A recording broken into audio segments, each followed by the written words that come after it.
Hey guys, Popo here, bringing you guys a new video. And as you can see, I got second place in Wolfe's GS Cup tournament, and it was pretty exciting. It was a fantastic run. If you were able to see it live, thank you for being there. I do appreciate it. Links down below for my Twitch if you want to come and hang out and play some Pokemon. We also play Mario Maker, and we do some Rocket League. But I just want to go through how I kind of got second place. I'm also going to upload the full run. I'm going to edit it to get rid of the not game material, so it's just going to be straight game. I'm going to have the team picks and everything like that as well, like team previews, so you can see all of that stuff, but I am going to cut it up to that. It's going to be straight from stream, so it will have me talking to chat and stuff like that, but that's perfectly fine. I might do a couple of videos where I do commentary over some of the matches, maybe more of the pivotal matches or the best matches or whatever like that. But I'm really proud of this. There was 1,544 participants. I got second place. The guy who got first place, he played, from what I can tell from his Twitter, he plays a lot of GS Cup. So I'm actually feeling pretty proud. There was a lot of big YouTubers and stuff who did partake in this tournament. So just to be able to outpace a lot of those players and players who have been to, big Pokemon tournaments and stuff like that, felt amazing. Yeah, we had a lot of games. Our first game was probably my favorite because on turn one he led Regieleki Kyogre and I led Rillaboom and Calyrex Shadow. As you can see my team right there. Calyrex Shadow is insane. I led the Rillaboom because I figured he would go with the Kyogre. I could put pressure on the Kyogre, fake out whatever he brought in beside it. And first play of the game, right, was fake out the Regieleki and nasty plot, right? And yeah, that kind of set the pace for the whole rest of the tournament. Our first game lasted about 3 minutes or something like that. We were able to crush that one. We went 17-3 as a total with, as you can see, 1,682 points. The winner had 1,696. So we were actually really close to hitting that pinnacle. There was a couple of games that we did lose that we could have won if we just made slightly better decisions. So I want to go through the team and everything with you guys. What I was thinking when I made the team. I actually made the team originally with Regieleki. And with no testing or anything like that, I actually just decided to switch to Indeedee instead. Because I felt like Indeedee went much better with Calyrex, right? Because Calyrex does get that expanding force. Our first Pokemon being that Calyrex, we have Life Orb on him, which makes him do about a bazillion damage to about anything, except Indeedee. He can't hit Indeedee with that Astral Barrage. Also, Wide Guard kind of kills our team, which we found out real fast. We said right at the beginning of the stream. All right, we lose to Wide Guard. We also thought we'd lose to Yveltal, but one of the games that I do want to highlight involves Yveltal, so I won't talk too much about that. But Calyrex has Expanding Force, Protect, Nasty Plot, and Astral Barrage. A lot of people aren't running the Nasty Plot. They're running Energy Ball over it to deal with the Kyogres, but I felt like the Astral Barrage would cover enough damage to be able to take advantage of the Kyogre matchups as well as any of the other matchups that might have came up. It also didn't help us in our matchup against Yveltal, so it wasn't really worth it, whereas Nasty Plot can give us that little bit more reach. Of course, Yveltal always has the chance of going for Snarl, which does a lot of damage with the Dark Aura, and especially with his big special attack, and if they can get the weakness policy off, it can actually just one-shot Calyrex. But we needed Nasty Plot to be able to do damage back. We don't really have anything that hits it for super effective, so we're never going to get the Yveltal's weakness policy to go off unless we go for a Rock Slide or we go for an Ice Beam. So we were okay with just dealing with the Yveltal in that way. So yeah, Expanding Force, Protect, Nasty Plot, Astral Barrage did work. Two, spread moves. We have a lot of spread moves on this team because we wanted to hit a lot of things really hard, really fast. So that's kind of where we were basing it off of. And Expanding Force with Indeedee out, you can go double Expanding Force, Helping Hand Expanding Force, Follow Me Expanding Force, Follow Me Nasty Plot, then Expanding Force, things like that. So Calyrex really good. And like I said, we switched the Regieleki to this Indeedee here. We're running the Psychic seed on it just to give it a little bit more bulk in the special defense area, because a lot of the big mons are special attackers, excuse me. So we wanted to be able to take advantage of that and have a Pokemon that could at least take one hit. So that way, both attacks would knock out the Indeedee rather than just one.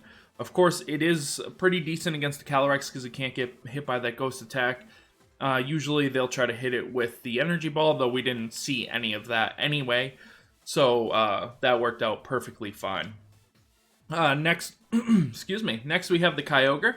Kyogre is the reason why I built this team. I wanted to use Kyogre, and I know Kyogre is good with Tornadus from playing back in the day, right? So Kyogre, of course, with Drizzle plus Mystic Water, his special attack is already 150 base. He's going to do massive amounts of damage. Of course, you got that Water Spout with, at full HP, he's going to do, it's just crazy how much damage it actually does. Origin Pulse misses way too much, but Origin Pulse is just the safety if you think you're going to get hit, and Water Spout's going to do less. And then we had the Ice Beam, which a lot of people on this were running the Thunder for the counter Kyogre matchups, but I felt like Water Spout and Origin Pulse did enough damage back to other Kyogres that having Thunder in the risk of using Thunder while there was like a Raichu, which then I would get stuck using the Water Spout anyways, I felt like I needed something against Rillabooms a little bit more. So we brought the Ice Beam. Also against the Moongus, helps ton against that, though. I didn't really consider that going to be used too much with some of the Pokemon that were going to be used a lot, like Calyrex.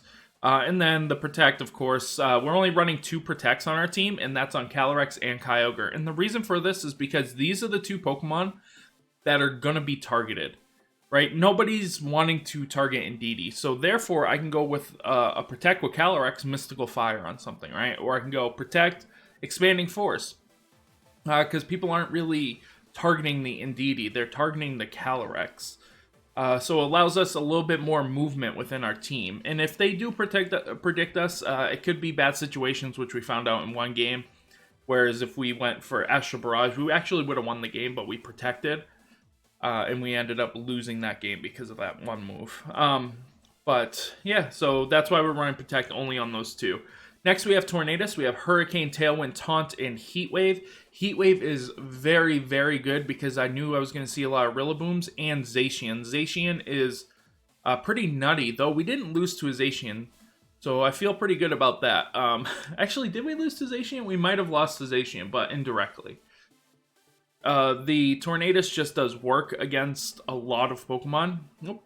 Like I said, the Rillaboom, the Hurricane hits it, the Heat Wave hits it if they have Zacian next to it, or you can get a little bit chip on something else that's sent next to break a Focus Sash.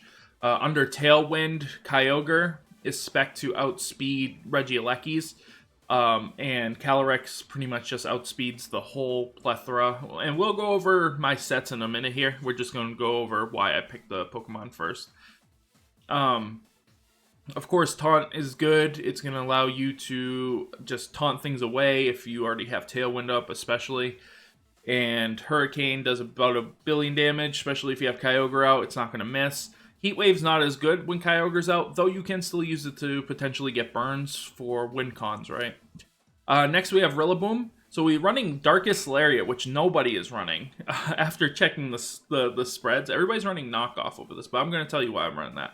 So we got Darkest Lariat, Grassy Glide, Superpower, and Fake Out.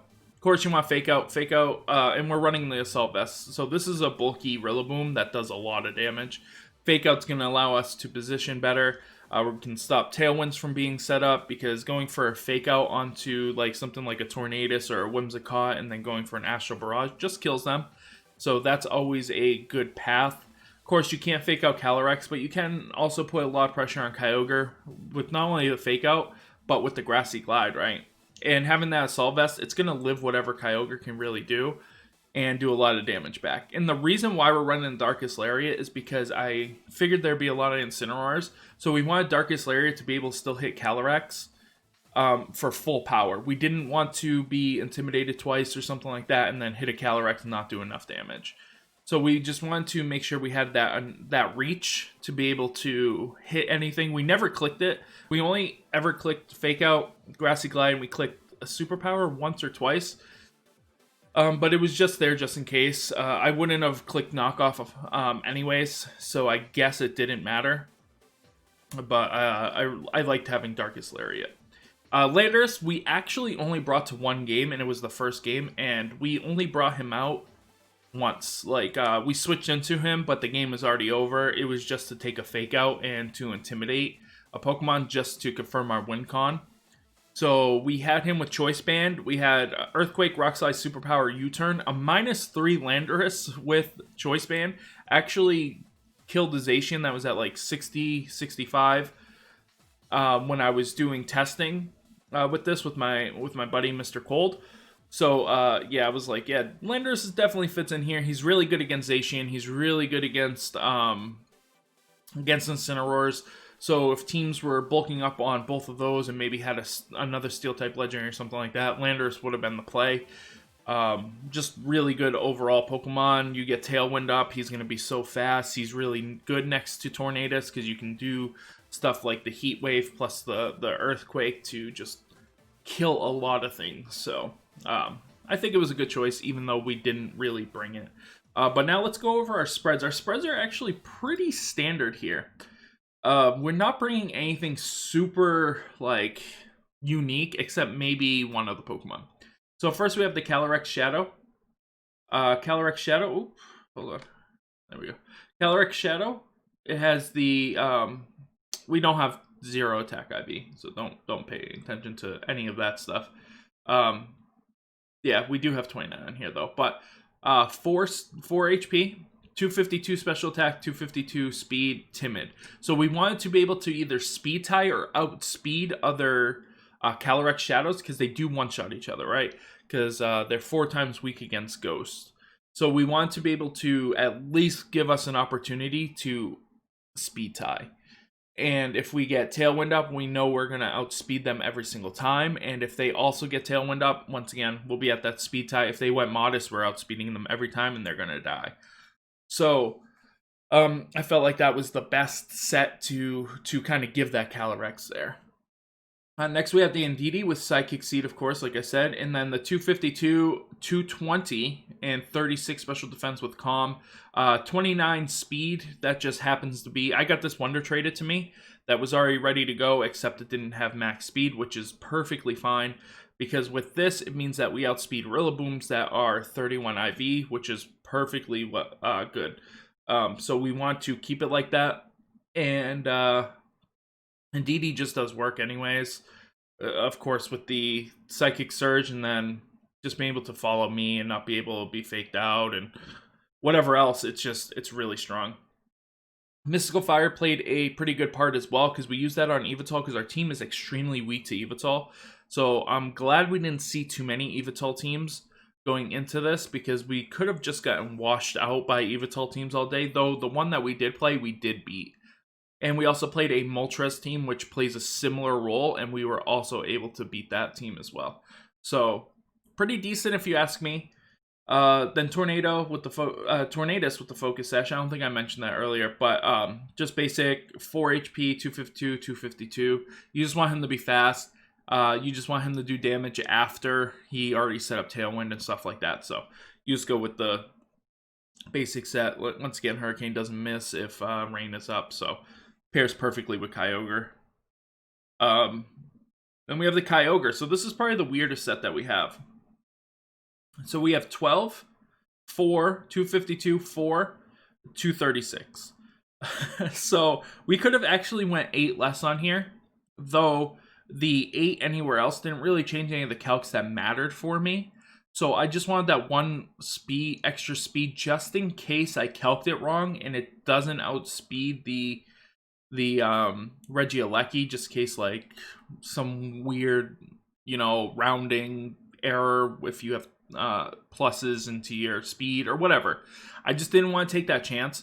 So I made sure just to have 140 base stat, so that way he goes up to 280 when Tailwind's out, which is enough to outspeed, like I said, the Regieleki.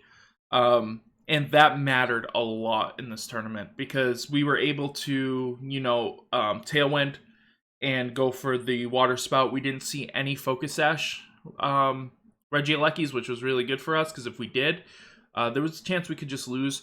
But losing the Kyogre early wasn't a big deal either. When we have Calyrex sitting in the back with a tailwind, it's just going to start taking names. And then the Rillaboom, we have 146, 252, and 92 defense. I've been using this Rillaboom set for a long time. It's extremely bulky. It can be ran with Choice Band. It can be ran with Koba Berry, whatever you want, really. This set's really good, though. In this, we use these Assault Vests because, like I said, there's going to be a lot of Kyogres. There's going to be a lot of Calyrexes and stuff like that. So it just gave us a little bit more ability to live. And then the Landorus, of course, is just Adamant 4, 252, 252. We could have went Jolly here, but we wanted that extra bit of damage. If we have Tailwind up, we're going to outspeed it all anyway, so we want to be able to take advantage of that and just win the game that way. So yeah, this was a really, really fun team to actually play. I didn't do any alterations to it. I played 4 games before the tournament just to test the team. Like, in the couple of days leading up to the tournament, I played 4 games against my buddy Wheezy and my buddy Mr. Cold, and they helped me with that. Though, I kind of destroyed both of them, so I felt like the team was really strong going in. Mr. Cold was using a very standard team, what I would expect to see with stuff like Zacian. And we were able to take that out. He had the Regieleki, everything like that. So our plan worked out right away. And against Wheezy, we kind of swept with the Calyrex after a good predict on turn 1. And at that point, I knew that this was like what I wanted to go for because I felt like I couldn't be stopped. And those games could have been like red herrings, right? They could have just been like flukes. But then we went into the tournament, and we started off 10-1, which was pretty good. We lost 2 later rounds, but yeah, it was a fantastic run, and I hope you guys check out those videos because some of the games we had were pretty crazy. There were some games where it was just absolute blowouts, and you could just see the power of this team if somebody didn't prepare well enough for it. Even me making a mistake, we are still able to take advantage of just how strong our Pokemon are. And I felt like that really helped us propel to that second place finish, as well as having a couple of games where we did play extremely, extremely well. Like I said, against the Evital, it's really hard to beat Evital with this team. And we were able to do it. Then we faced my friend Jose, who actually got top 16 in North America Player Cup 2. And he was using Evital. This was an exhibition match after, and I was able to beat him as well. Of course, we did get a lucky crit onto one of his Pokemon. But at the end of the day, sometimes you need that little bit of luck to get those victories. And yeah, we had a great time. And thank you everybody for supporting me and being there when we were playing. And yeah, I hope you guys check out that other video. But anyways, this is it for me, guys. I hope you guys enjoyed this video. If you did, make sure you guys rate, subscribe, comment. And I hope you guys have a great new year. And I will see you guys later.